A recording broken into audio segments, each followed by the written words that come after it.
بسم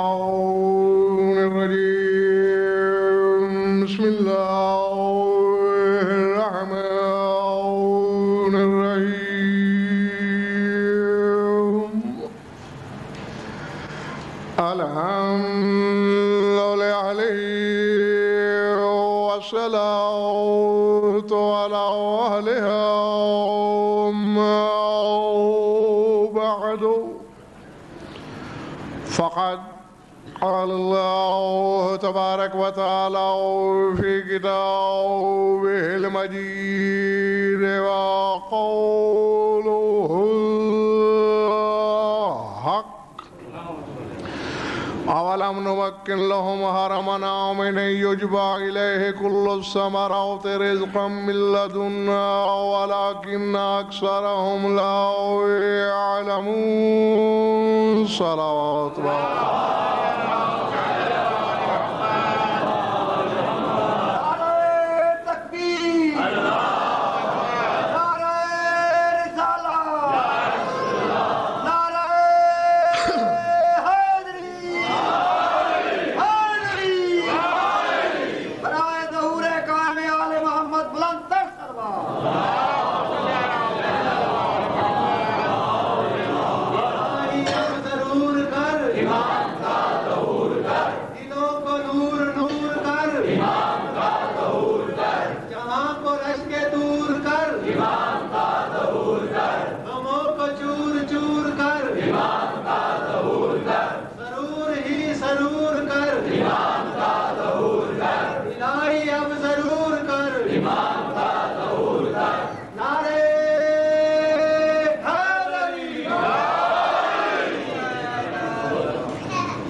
سورہ قصص سے ایک آیت تلاوت کی ہے میں نے.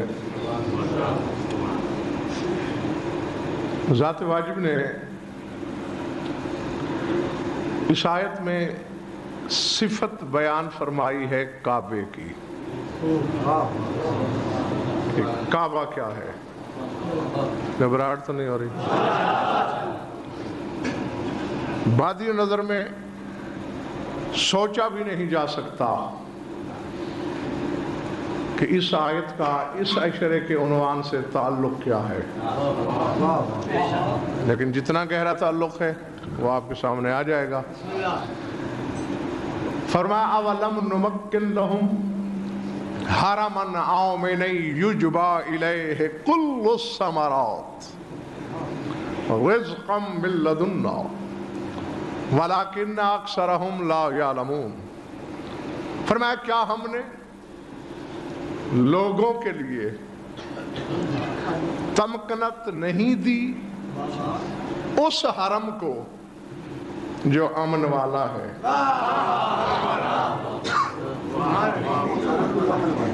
اولم نمکن لہم حرما آمنا. سے بہتر یہ ہوتا ہے کہ جو آپ حضرات پہلے تشریف رکھتے ہیں وہ اندر آ جایا کریں تاکہ جو بعد میں آتے ہیں وہ باہر بیٹھیں. اولم نمکن لہم حرما آمنا. کیا ہم نے نہیں اختیار کیا، نہیں تمکنت دی، نہیں بنایا ان لوگوں کے لیے حرم؟ عام حرم نہیں، آمنا امن والا. یجبا الیہ کل الثمرات. اللہ فرماتا ہے یہ وہ حرم ہے کل کے کل ثمرات جس کی طرف کھینچتے چلے آتے ہیں.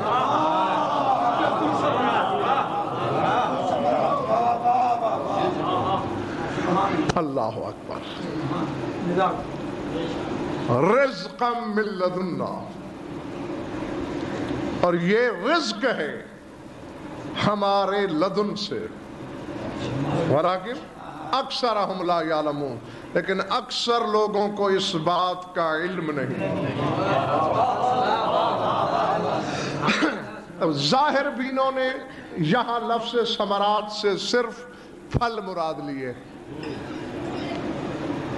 ہاں میں نے لا تعداد کتابوں میں دیکھا یہی لکھ ڈالا کہ دیکھیں مکہ وہ سرزمین ہے جہاں گھاس کا تنکا نہیں اگتا، لیکن کائنات کا ہر پھل وہاں ملتا ہے.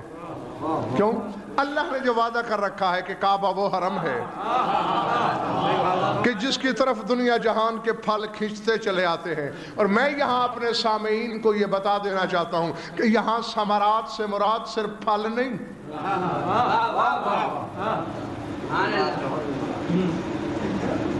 دل چاہ رہا ہے کچھ سننے کو؟ اگر ثمرات سے مراد ہر جگہ پھل ہے، ذرا اس آیت کا مطلب سمجھائیے مجھے. وَلَنَبْلُوَنَّكُمْ بِشَيْءٍ مِّنَ الْخَوْفِ وَالْجُوعِ وَنَقْصٍ مِّنَ الْأَمْوَالِ وَالْأَنفُسِ وَالثَّمَرَاتِ. اللہ نے فرمایا ہم آزمائیں گے تمہیں، آزمائش کریں گے، امتحان لیں گے، خوف کے ساتھ، بھوک پیاس کے ساتھ، مال کے نقص کے ساتھ، جان کے نقص کے ساتھ، ثمرات کے نقص کے ساتھ. مذہب اہل بیت کی ہر تفسیر پکار کے کہہ رہی ہے کہ یہ آیت کربلا والوں کے لیے ہے. تو کربلا میں اس وقت کون سے پھل تھے جن سے آزمایا گیا؟ تو یہاں جبرن و قہرن مفسرین کو ماننا پڑتا ہے، لکھنا پڑتا ہے کہ یہاں ثمر سے مراد درخت پہ لگنے والا ثمر نہیں، ثمر محبت ہے، اولاد مراد ہے.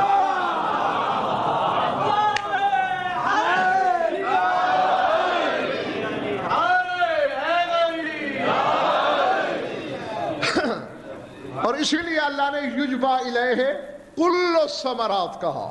کل ثمرات کھنچے چلے آتے ہیں کعبے کی طرف.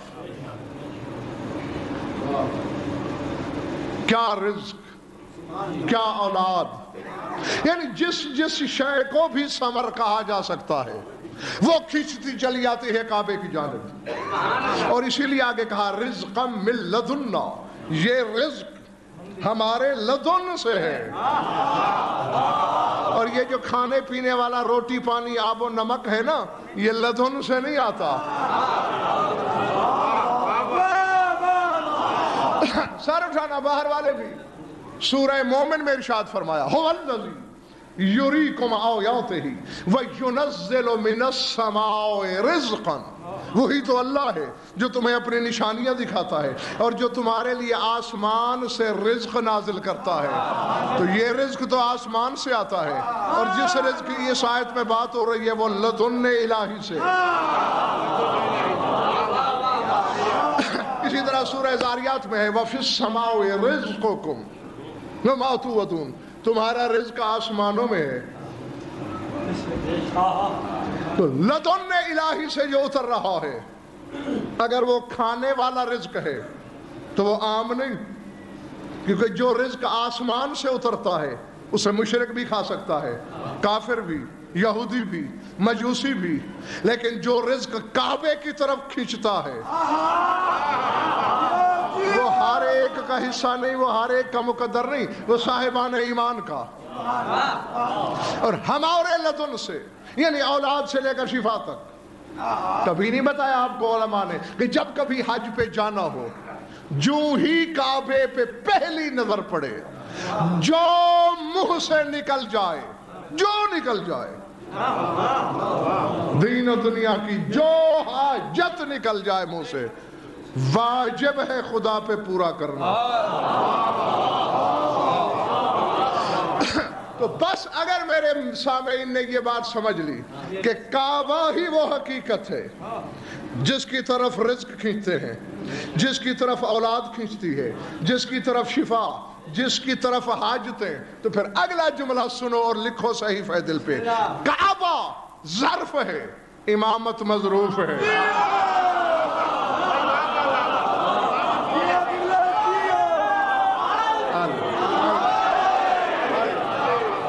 سمجھ میں آ رہی بات؟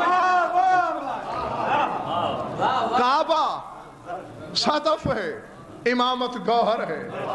کعبہ جسد ہے، امامت روح ہے. کعبہ غلاف ہے، امامت قرآن ہے. کعبہ حجاب ہے، امامت حقیقت ہے.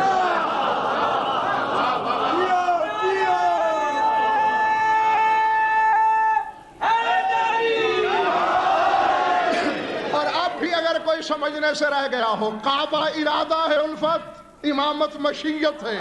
کعبہ کھیتی ہے، امامت زراعت ہے.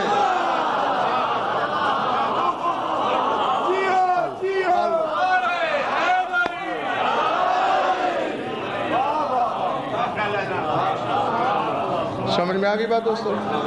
گھبراہٹ تو نہیں ہو رہی نا؟ اور دیکھیں کعبے سے امامت کا تعلق کتنا گہرا ہے. کعبہ بنایا کس نے تھا؟ کسی اور نبی کو اللہ نے کیوں نہیں کہا؟ اس لیے میرے بزرگوں، بھائیوں اور عزیزوں کہ حضرت ابراہیم سے پہلے کسی کو اللہ نے امامت دی نہیں تھی.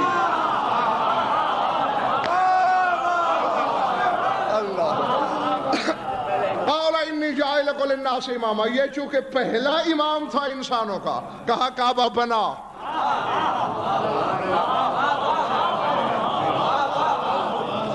جو جزوی امامت تھی اسے کعبے کا معمار بنایا، اسے کعبے کے اندر نہیں رہنے دیا.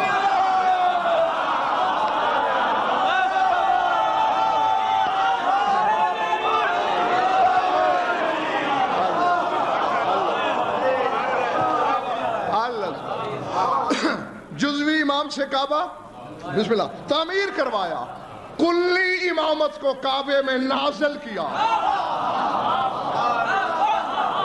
اور اب بھی اگر میرے سامعین جزوی اور کلی امامت کا فرق نہ سمجھے ہوں تو میں یوں سمجھانا چاہتا ہوں. بت جزوی امامت نے بھی توڑے تھے، بت کلی امامت نے بھی توڑے.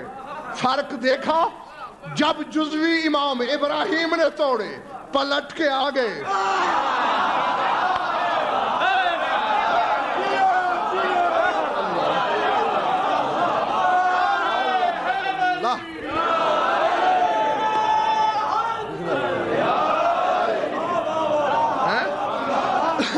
جزوی امام کے ہاتھوں سے ٹوٹے پھر لوٹ آئے، جو ہی کلی امامت نے توڑا وہ دن اور آج کا دن پھر بتوں کو لوٹنے کی ہمت ہی نہیں ہو سکی. اسی لیے تو کہا جاتا ہے توڑ دے جس کو علی پیوند ہوتا ہی نہیں.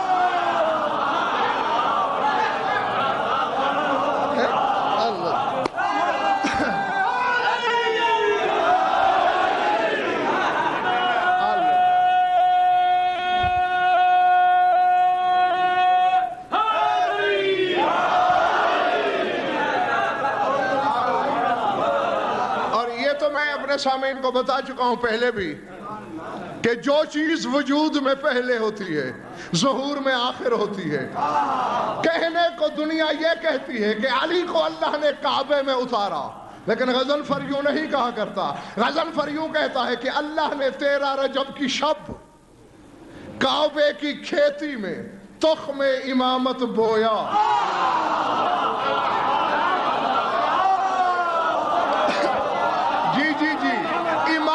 زراعت کے مرحلوں سے گزرتی رہی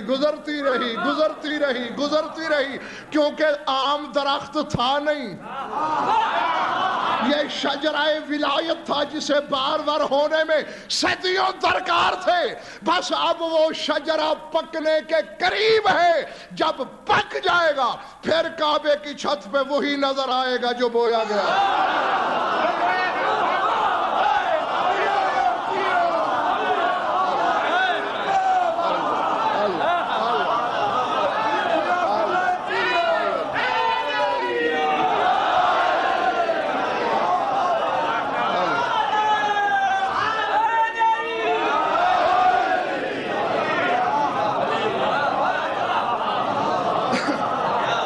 جیتے رہو، خوش رہو، آباد رہو. بس میں نے جو پیغام پہنچانا تھا گویا وہ پہنچ گیا. اسی کی تشریح میں 2-4 باتیں کرنا ہے. تو اب سمجھ میں آ گیا کعبہ کھیتی، زراعت، کعبہ صدف، امامت گوہر، کعبہ جسم، امامت روح. جسم افضل ہوتا ہے یا روح؟ صدف افضل ہوتا ہے یا موتی؟ بہت فرق ہے بھائی. صدف آج بھی 80 روپے تولہ مل جائے گا، موتی ایک موتی لاکھوں تک چلا جاتا ہے. وہ بھی 80 روپے اس لیے مل جاتے ہیں اس کے کیونکہ صدف ہے موتی کا. نہیں ذرا اب زیادہ فرق نہیں تو اتنا رکھنا ہے کعبے میں اور کعبے کے گوہر میں. کعبہ صدف ہے. اور یہ فکر میرے نہیں، امام حسن علیہ السلام نے دربار شام میں اپنے بابا کا تعارف کراتے ہوئے یہ لفظ بولا تھا، جملہ کہا تھا میرے مولا نے کہ میں اس علی کا بیٹا ہوں. درۃ التوحید الذی انفلق عنہ صدف بیت رب الارباب. فرمایا امیر شام، جب اللہ کے گھر کا صدف پھٹتا ہے تو اس صدف کے پھٹنے کے بعد جو موتی نکلتا ہے وہ موتی میرا بابا علی ہے.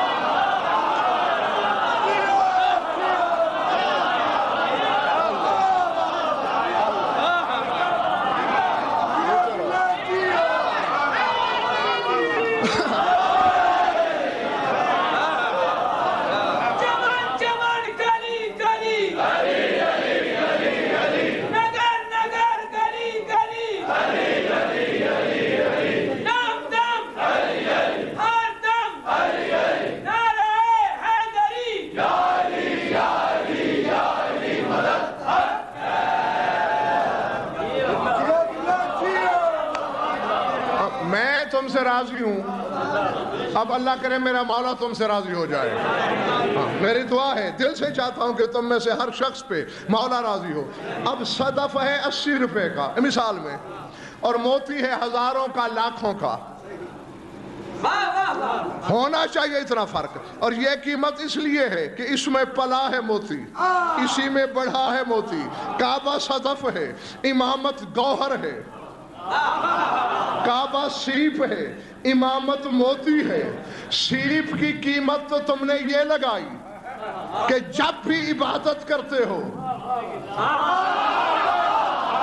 صدف کو سجدہ کیے بغیر نہیں کرتے. آؤ فیصلہ کرو، یا آج کے بعد عبادت سے صدف کو باہر نکالو یا گوہر کو شامل کرو.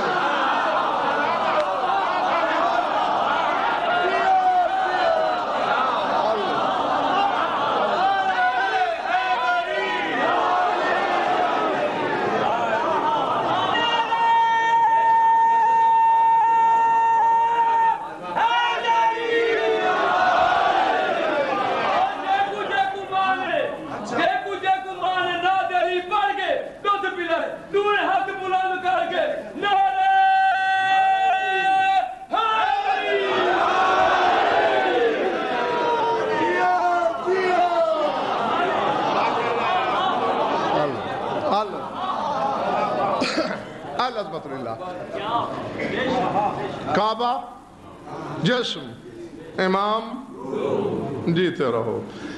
جس کا بدن، اب یہ جو میرا علم ہے یہ میرے جسم کے پاس نہیں ہے، ٹھیک ہے نا؟ آپ یہاں موجود ہیں، بول رہے ہیں، ہاتھ اٹھا رہے ہیں، نعرے لگا رہے ہیں، داد دے رہے ہیں، حقائق سمجھ رہے ہیں. یہ جسم کا کمال ہے، آپ کا روح کا کمال ہے. بھئی جس کا جسم رزق دے سکتا ہو،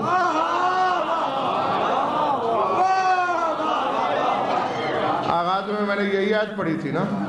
ہاں، اب جو بعد میں آئے وہ حیران ہو کے دیکھ رہے ہیں کہ کیا پڑھی تھی. اس لیے کہتا ہوں نا کہ 8:30 بجے سے 5 منٹ پہلے آ جایا کرو. یجبا الیہ کل ثمرات رزقا من لدنا، سورہ قصص کہہ رہا ہے ہر قسم کے ثمرات، وہ کھانے والا رزق ہے یا اولاد. اللہ کہہ رہا ہے سب کعبے کی طرف کھینچے چلے آ رہے ہیں. جب صدف کی طرف یہ سب کھینچا چلا آتا ہے، گوہر کے پاس کیا ہونا چاہیے؟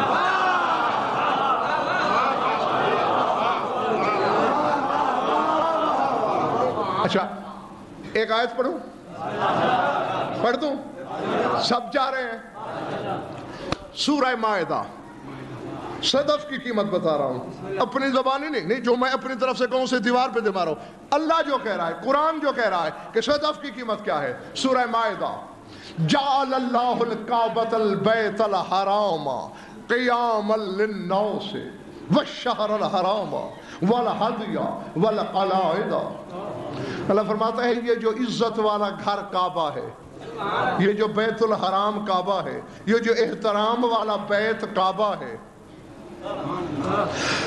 جعل اللہ البیت الحرام، اللہ نے اسے کیا ہے کیا؟ قیام للناس، لوگوں کے قائم ہونے کا سبب۔ کعبہ ہے تو لوگ ہیں۔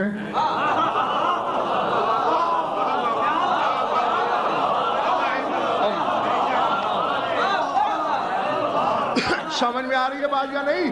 دوستو خدا کے لیے جاگنا ہے۔ میں نے آیت پڑھی ہے بخدا، پروفیسر نیاز اکبر آیت پڑھی ہے، روایت نہیں پڑھی۔ جعل اللہ الکعبۃ البیت الحرام قیاما للناس، اللہ کہتا ہے لوگوں کے قائم ہونے کی وجہ کعبہ ہے، صرف کعبہ۔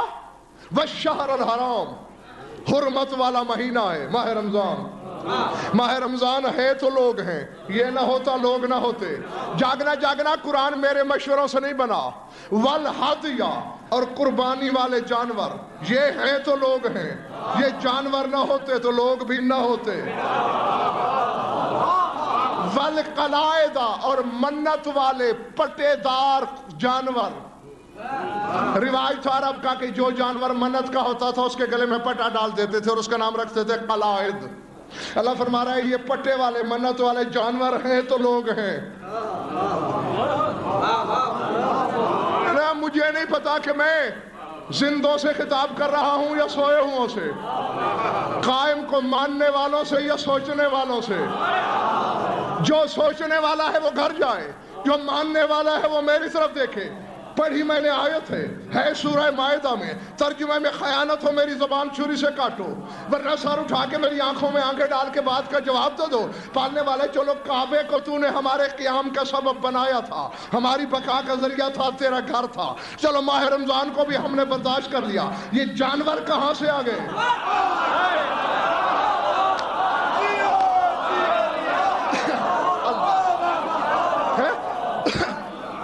والہدیہ، قربانی کے جانور، والقلائد، منت کے جانور، یہ ہماری بقا کا باعث ہیں۔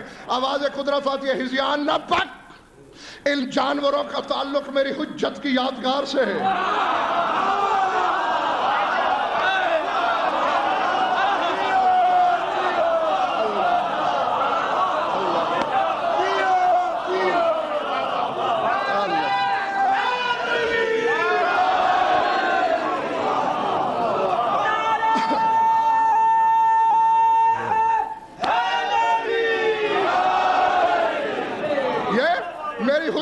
یادگار ہے۔ اللہ اکبر، تو پھر یہی ثابت ہو گیا نا جو الفت کہہ رہا ہے، اور یہی پیغام میں آخری بندے تک پہنچانا چاہتا ہوں۔ تو معلوم ہوا جانور بھی اگر حجت سے منسوب ہو جائے اسے بدعت نہیں کہتے، وہ انسانیت کی بقا کا ضامن ہوتا ہے۔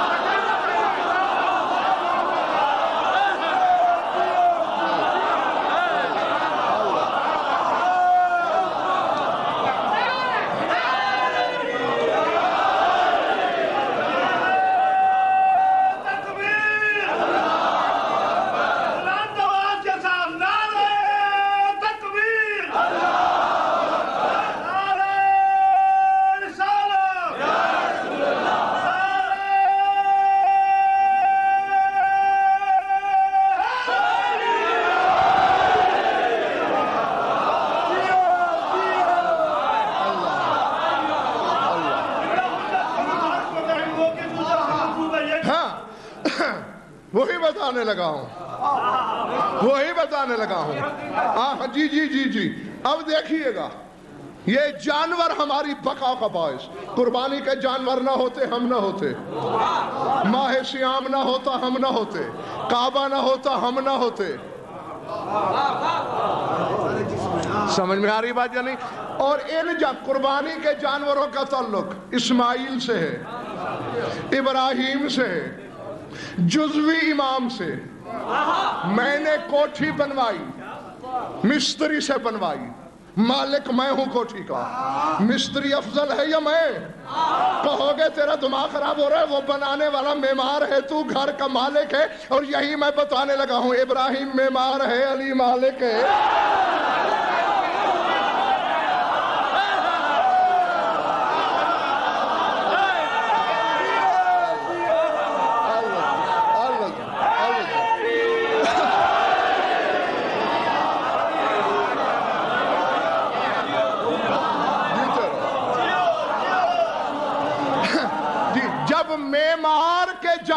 بقا کے ضامن ہیں۔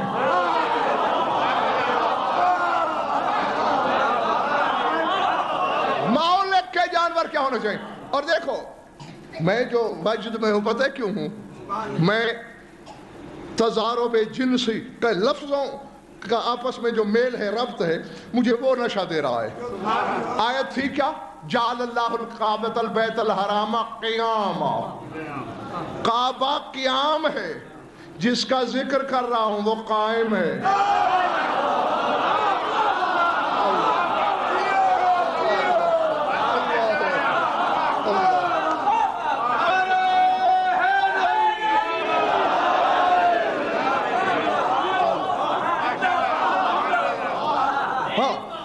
جیتے رہو، بس میں نے پیغام پہنچا دیا، تھک گئے ہو تو بس میں راضی ہوں۔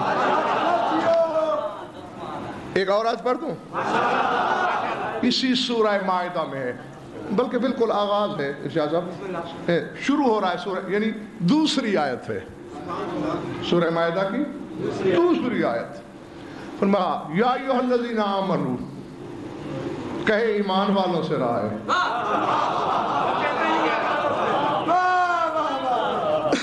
یا ایھا الذین آمنوا لا تحلوا شعائر اللہ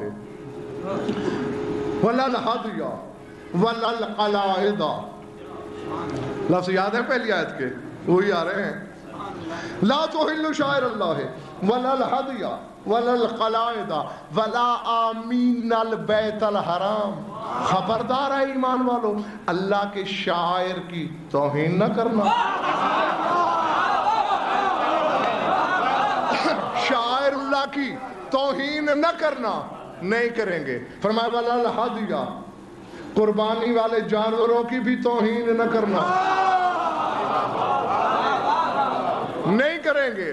ولا القلائد، اور منت کے جانور جن کے گلے میں پٹے ڈالے ہوئے ہیں ان کی بھی توہین نہ کرنا، نہیں کریں گے مالک۔ ولا آمین البیت الحرام، اور جو کعبے کی طرف جا رہے ہیں کعبے کے زائرین کی بھی توہین نہ کرنا۔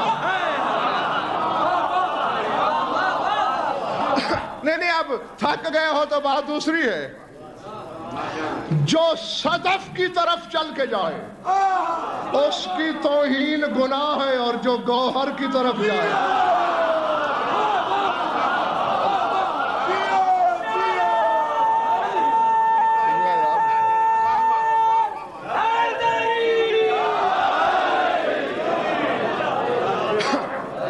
اپنے آپ کو نہ پہچانو ملتان والوں تو بات دوسری ہے جی، ورنہ تم بڑے عزت والے ہو۔ اگر قائم تمہارے دل میں بستا ہے تو کیونکہ جو سیپ کی طرف جا رہا ہے، جسم کی طرف جا رہا ہے، کھیتی کی طرف جا رہا ہے، ظاہر کی طرف جا رہا ہے، اللہ کہتے ہیں خبردار اس کی توہین نہ کرنا۔ اور جو زراعت کی طرف جا رہا ہے، گوہر کی طرف جا رہا ہے، روح کی طرف جا رہا ہے، حقیقت کی طرف جا رہا ہے۔ چوتھا امام بات کر رہا ہے قائم کی۔ ہاں تو میں بھی تو تھوڑا سا خوش کر دوں نا کہ ان کی نظر میں تمہارا مقام کیا ہے جب تک سیڑھی سے خود نہ گر پڑو۔ جی ابو خالد کابلی میرے مولا کے سامنے ہے، مولا فرماتے ہیں یا ابا خالد انا اہلا، کیونکہ سرکار کا ذکر ہو رہا تھا میرے سردار کا، فرماتے ہیں انا اہلا زماؤن غیبتہ القائلین بامامتہ المنتظرین لظہورہ افضل اہل کل زمان لأن اللہ تبارک و تعالی آتاہم من العقول والافہام والمعرفت ما صارت بہ الغیبت عندہم بمنزلت المشاہدت۔ فرمایا جو لوگ ہمارے قائم کی غیبت کے زمانے میں زندگی گزاریں گے، شرطیں دو ہیں، القائلین بامامتہ، اس کی امامت کے قائل ہوں،